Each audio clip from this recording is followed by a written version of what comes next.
Hi, it's time for another episode of City Corner, and I got a special guest. Come on back.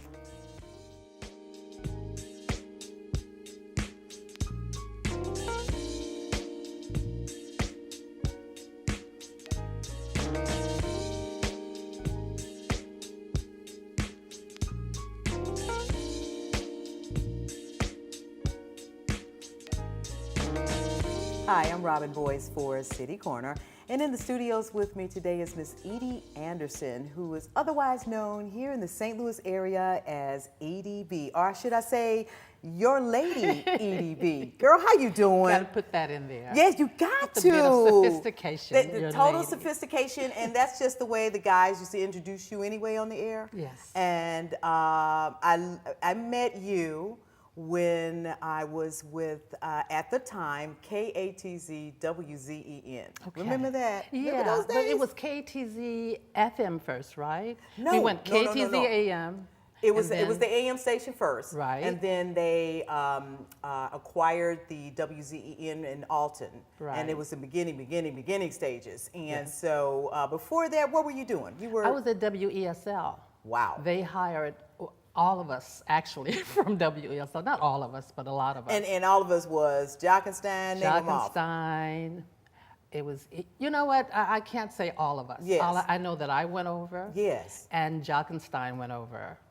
And probably some more, but I can't remember. Yeah, there was a whole lot of it. Mel Devine, oh my God. Right. He reached out to me recently on you know, Facebook. Mel I was Devine like, wow. is a household name, but I just didn't know him that well. Yeah. I knew the voice, but I didn't know him He that worked well. overnight. Good man, a very good man. But Edie, tell us a little bit about how you got into the communications business. Wow. First off, you know, what inspired you to want to, and the particular genre of the music industry that you got into. You know, I was looking at your clips from when you did the diva thing with Sheila Reid and Miss Banks and Miss Otley. And you talked to Sheila about being a flight attendant. Yes. Sheila was never a flight attendant. She was a ticket agent, I think. Right. But I knew Sheila from those days. I was a flight attendant.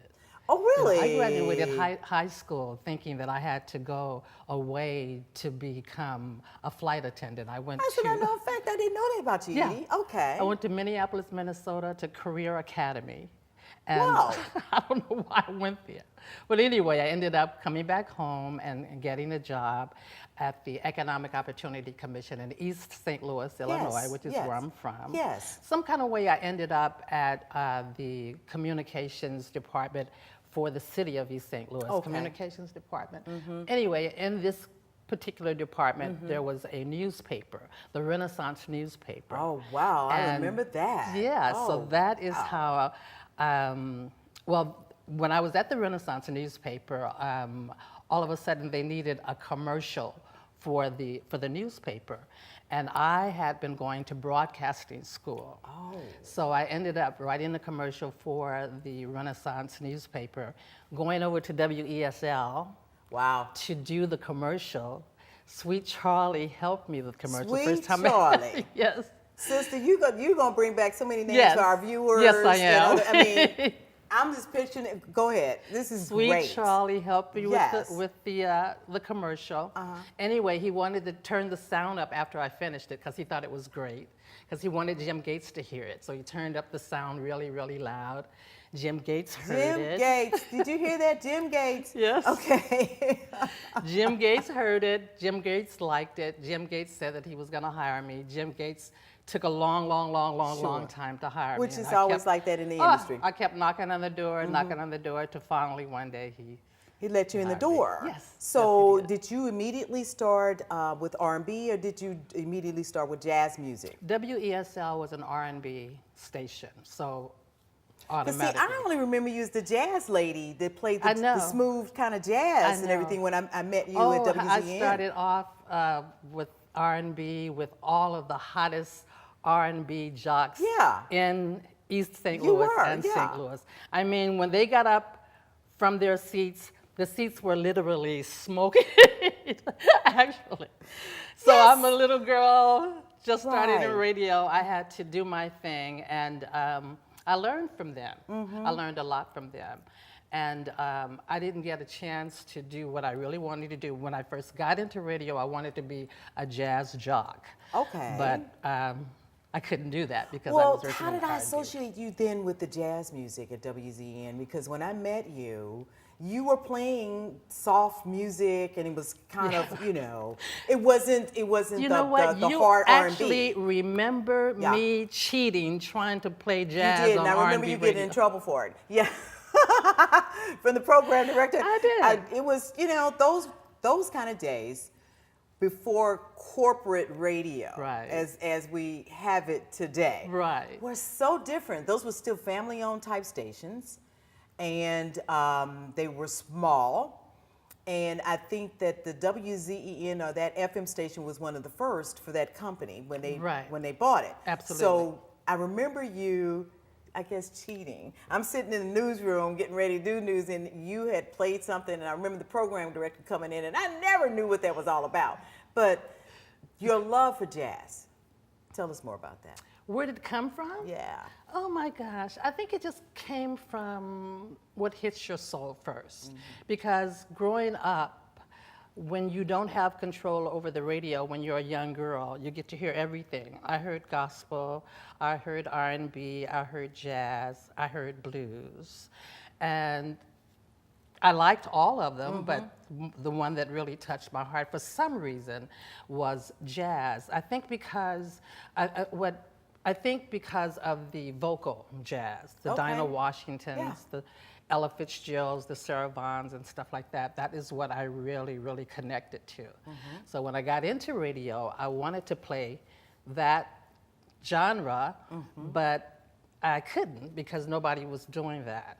You know, I remember back in the day when we first started listening to radio, we would hear the Esther Phillips and the Dinah Washingtons and the Nancy Wilsons on R&B radio, you know. But then after I got into the business, they had moved that off the air, and basically we were into the 60s music and the 70s music. Yes, at like that time, and playing the R&B but dance music. In my heart, I always wanted to play jazz music, and I finally got my break after I got to the WZN, KTZ FM. Because after a while, a long while, I was able to do a show called The Sunday Tradition. That's what it's from then. Yes, because I remember Sundays it being some jazz there, and Keith Antone gave me that. That's it. That's it. That's it. And I they gave me this air shift like from noon to like 6 in the evening. You worked that kind of a shift. See. And it was like, give that girl these hours. I just don't think they had anything else to do with the rest of the programming.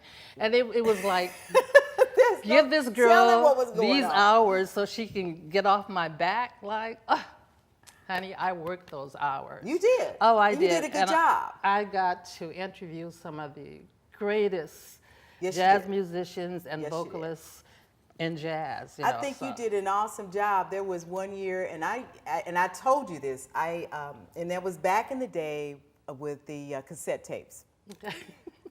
That's the way we had to do it, y'all. Okay. And I remember you doing this Christmas jazz show. I will never forget it. Edie, I took that with me all over the country. Now, wait living. a minute. Is this one? It was my Nancy Wilson Christmas jazz show? No, ma'am. This is you doing. Oh, okay. This is you doing. Yeah, it was a Christmas jazz show you did. I do not remember what year it was. It had to have been early '90s. Okay. Okay. Yeah, that's when. It had to have been the early '90s. Okay. But I taped that whole 4 hours. Okay, and Edie, I took that with me all over the country, and every Christmas I would pull it out. That is and so my cool. guests in different cities were like, "Whoa, that's nice. just It's nice to hear that because you know when you get out of the radio and you see people that you knew, it was so good. Says, oh, I still got that tape when you did such and such, and it's the truth. It's heart. Well, no, you deserve it, lady. Yeah. I mean, it's there's so many of us that are out there in the field that folks think they've forgotten about. But then when you mention their names, well, what are they doing right now? Chaz Saunders being one person. Chaz is doing awesome. She was my favorite. See, and she was the R&B genre, but had a whole lot of good stuff with reference to really handled that gospel. That girl could churn out some gospel programming, Right. as well as jazz. Right. She really knew how to bridge those Oh, gaps together, absolutely. along with the R&B. And then her voice was just, Phenomenal. yes. No reason why she should not be on the air today. Absolutely. But there it is. It's what it is in the business. We're going to get to that probably in the next half of the show. The changes we've seen, what happened with music. It has been interesting, hasn't it? I Tell mean, me we've about it. seen some movements up and down, and we don't know what's going to happen next. But I feel it's going to be pretty good. I think Because it's of some of the changing. new artists who are coming on the scene now, they're not only rapping, but they're singing. Yes. These babies can actually sing. Yes. Well, you know, you and I talked on the phone Yeah. about what changed. Yeah. And in my estimation, in my head, what I'm thinking changed was rap. Rap came in and changed the entire trajectory of everything, in my opinion. So yeah, so in your opinion, and I think a lot of people in the industry feel the same way as well, that when those of us who are working in R&B, I guess really started making a real big change, probably, I would say mid-90s, you think? Let me go back. Let me tell yeah. you a story that you probably didn't know about me. Yeah. Okay. And the reason I'm We saying got 2 minutes in this segment, so 2 and we minutes? could probably finish it up, but go ahead. Go Okay. ahead. When, we can start when it I off. first started in radio, I was working at WESL and had been working for a while. Jim Gates comes into the office, into the control room one day and says to me, and he's carrying this album, looks like an album, a big thick record. He says, "Put this on." And so A demo, I put yeah. it on. I dropped the needle on it, and it was a hip hop, a hippity hop. All right now, Curtis Blow. For Hey. 14 minutes. It was 14 during minutes, Curtis the Blow. All time right. of my show where I was playing the ladies back to back. It was my half hour where I played the Dinah Washingtons and the Yes. Esther Phillips and the Aretha Franklin. And he comes in and put this on. He's a program director, general manager. You put it on, right? Yeah. I was the first person ever to play the first rap record ever in America. Really? That you know of. I became known as the first person to play the first rap record. Was this Sugar Hill Game, Yeah. Rapper's Delight. Yeah. Jim Gates knew Sylvia, who was she managed that Okay, group. the A&R and nobody would play it on the air, but Jim had me to do it. Okay, I want you to hold that note. That's my and claim I to wanna- fame, girl. Okay. We're going to come back with Edie's claim to fame in the next segment. Come on back.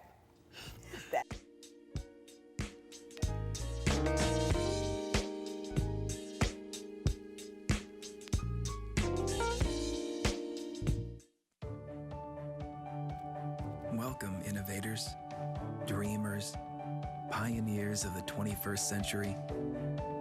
We've been expecting you to come discover your dreams and make your ideas take flight. Just like so many explorers that came before you. Welcome to the hub of opportunity. Welcome to St. Louis. Always exploring. Well, Thomas, you've got pre-diabetes. But with more exercise and a change in diet, it can be reversed. I've tried exercising. It just makes me hungry for bacon. I love bacon, too. And who really likes to exercise? Not me. Me neither. Nobody. So we're good? What? Oh, you still have pre-diabetes. Big time.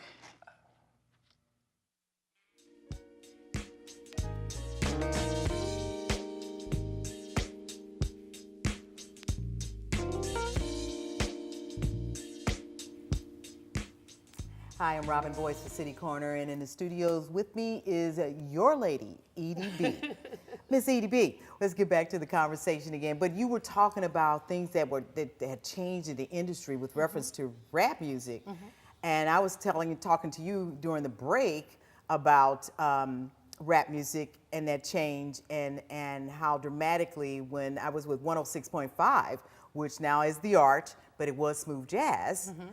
I left St. Louis again and got a call while out of town to come back to work for Radio 1, which is 95.5, and of course 104.1. And I was told they were about to buy a new station, 104.1, which was an Emmis-owned station, and they were going to make it jazz. So we really need your help, Robin. Come on back, right? Right. I said, okay, I'm coming back. We got jazz back on there. All right. All right, 2 weeks, 3 weeks into working for them, it became hip hop and R&B. I'm like, okay, I got with it. Okay, I made a lot of money off of hip hop. Yes. I really did. Yeah. It became a genre of music that I learned how to love. And I know initially when after the Sugar Hill Gang came out and Curtis Blow started blowing up, KSL1, everybody, Public Enemy, that whole thing kind of changed the projection. Yeah, you couldn't play R&B without rap being inside the R&B record. Because when that day when I played that record, I told Jim, because as soon as I put the record and the music started playing, the hip hop started playing, all of the phones in the studio just lit up. All of the guys started running out of the It was a station, lock-in talking then. to Sylvia on the radio, and they were just going crazy. Yeah. And I told Jim, I says, hey, this is the end of R&B as we knew it, because it's going to change. It's a different And genre now. After that, every R&B song that came out had a rap in the middle of it. Then all of a sudden, the rap came at the beginning of it. Okay. There was no way that you could have a song through after the rap started hitting the airwaves.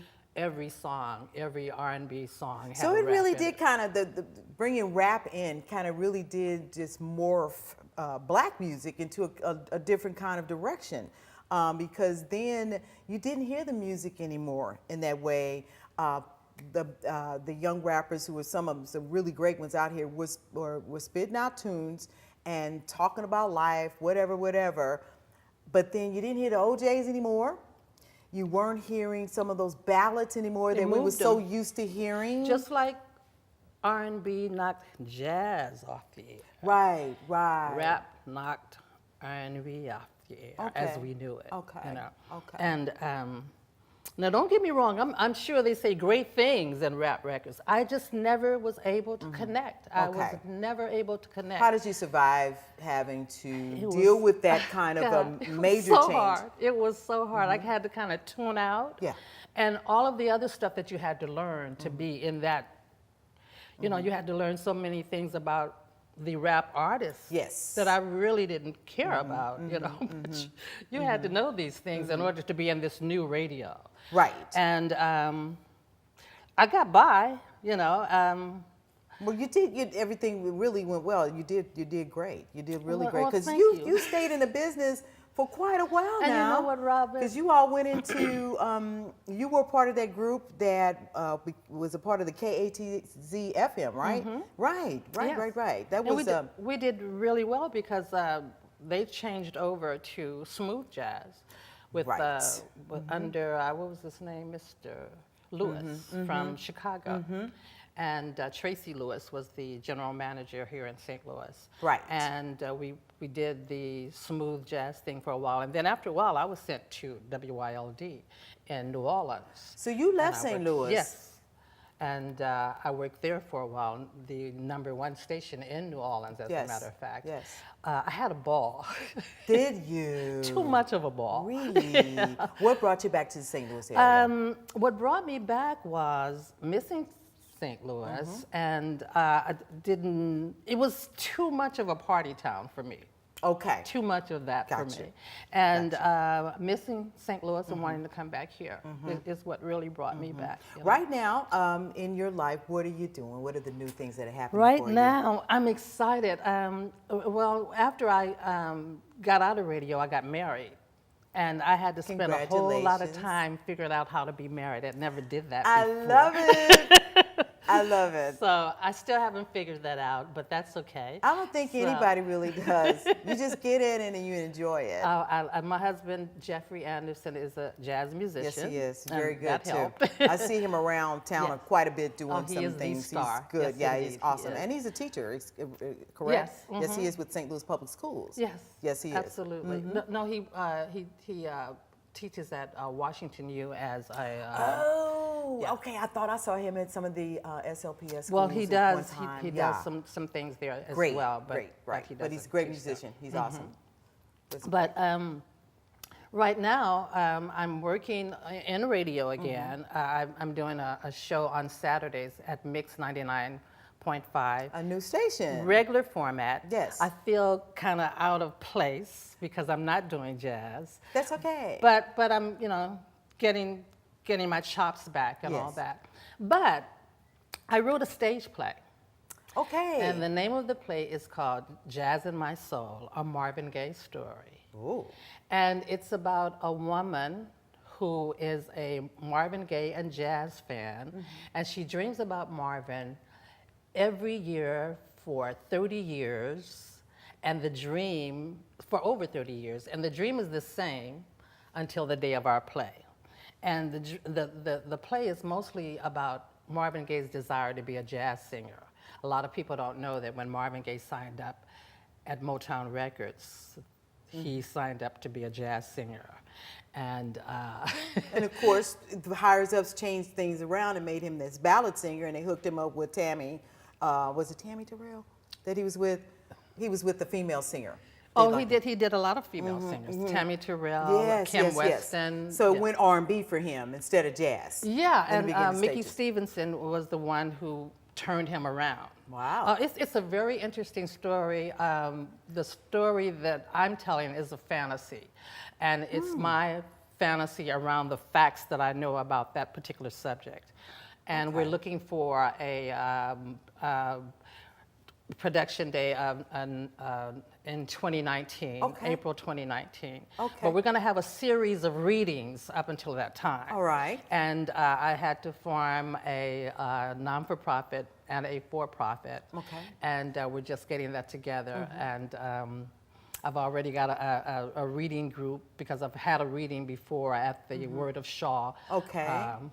This past So you've been working on this for some time. How long had you? Yes, now you I've did. been Before this, you did an internet radio station, right? Yes, I put together the internet radio How station. did that go for you? It did fine. It did fine. I thought I was going to be able to get to have on my radio station all of the people that I'd worked with before. Yeah. But nobody came. What do you mean nobody came? Bernie came, Bernie Hayes. Right, Bernie right. Hayes was my morning guy. And basically what I did, it was called LouRadio.com, and I had Bernie as like the morning guy. Yes. He had his talk show thing that he does. How long was it on the air? How long did you have it up? I went on about 3 years. Yeah, I thought you were up for a Yeah. little while. It was It great. was I great. loved it. It was going really I well. was playing music just for me, but it was great. Okay, okay. Yeah. Yeah, I wondered where that was. Were you still, tinkering with that? Because you've got a lot more streaming right now. In fact, this program is streamed, from STL TV. I wish along I with the had other- kept it going Yeah, because now 'cause it's it's so much happening. easier now. Yeah. Yes, But yes. I always thought that I had to have a different show every week. Okay. And some people leave one show on for like a month, Yes, a they month do. or two. Yes, they and do. I know a girl that started a internet radio station at the same time that I did, and now she's like a conglomerate, Oh, she's- no. With the new media and the way things are today, things are different. It's almost like you don't even need certain traditional media sometimes. You can, I still use it to promote my clients' things or what have you, Yes. along with the new media. But it's a situation where it's almost infinity when it comes to continuing to put information out there, get it out there faster. You don't have to wait until there's a turn to get there. It's almost like you can just do it right away, either now through Facebook, Instagram, almost any of those platforms. Yes. You can use now to get your word out. But you were talking about your play. Yes, my play is in the making, so to speak. I mean, the play is already written, but what I'm trying to do is raise the funds to put the play Okay. on. Okay. Yeah, because I don't have a production company. backing me. Sure. But if anybody's out there, If anybody's interested in backing you up, Yes. tell us. I mean, to talk to a young woman who sees this program and they're going to school to take up communications, and I tell a lot of young people that that's great, and a lot of their parents would talk to me. I said, but find something else to fix that thing. What would, like, look at medicine and maybe look at accounting, or, just to offset, because it's really different nowadays. It's a totally different animal. What would you tell a young person wow, these days? I would be. I'm not the person. Yeah, you are. You said how I was working it back in the day. You Mm-hmm. know that little saying how they have the ducks and the ducks in the water Yeah, and paddling yeah, with feet, yeah. but on surface they look like everything is cool. Of course. That was me. I was hustling, Right. I was always by myself, never married or anything like that. So what I would tell, one of the things that kept me going, that kept me satisfied, so to speak, was my love for the music. And I was on Hank Thompson's show not too long ago, and I was saying that I don't think that I had that drive that a lot of people had in radio. I mean, they wanted to go to the. All I wanted to do was somebody to let me do my show, Right. because I knew the music, knew how to play it, knew how to. How to put it together and all of that. Excellent job, Knew how yeah. to do a great show. But I had to work toward getting that. Somebody finally said, oh, give this girl her show, Yes, so to it speak. is. So what I would tell them is to do what they love, because there's so many phases in radio that they can go. They don't have to be behind the mic. They can be, in programming. They That's can right. be general manager. They can own Yes, the station. the station. Yes. But I'm not the person to give advice, because Well, yes, you are, because you have been there. You've Yes. experienced it. I've seen you experience a lot in the time period in working with you, or when it was KTZWZEN, and you have the wisdom that I know that you can impart to a young person let me about say those something realities. about you. I want to say something about you. You are like, I grew up with a lot of cousins. It's a lot of us, You are like the cousin that you go and get when there's something daring that you want to do, that See? none of the other cousins will help you do. I'm the one who's there. You've always been that for me. Whenever I needed to talk through something that like if I had a partner or Yes. a husband or something, the kind of conversations that I had with you back in the day, I could have had that with him.